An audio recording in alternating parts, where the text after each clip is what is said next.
কষাই নিয়ে আসি গোস্ত কাটার জন্য।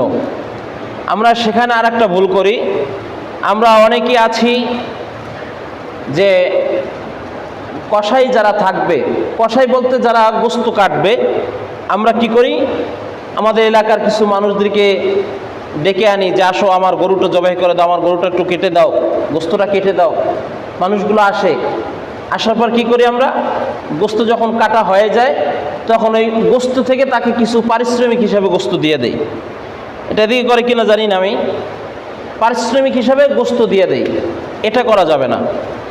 যিনি জবেহ করেছেন অথবা যিনি গোস্ত কেটেছেন তাকে আলাদা পারিশ্রমিক দিতে হবে।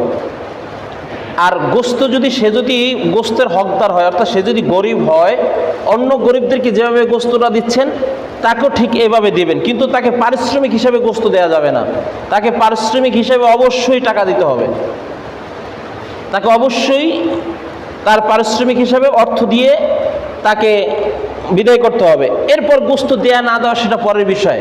সে যদি হকদার হয়, গোস্ত খাওয়ার হকদার হয়, সে যদি গরিব হয়, তার উপর যদি কোরবানি ওয়াজিব না হয়, তাহলে ওই কসাই বলেন আর যেই ব্যক্তি বলেন যারা গোস্ত কেটেছে তারা গোস্ত খেতে পারবে বা তাদেরকে গোস্ত দেয়া যাবে অন্য গরিবদের মতো, কিন্তু পারিশ্রমিক হিসাবে গোস্ত দেয়া যাবে না।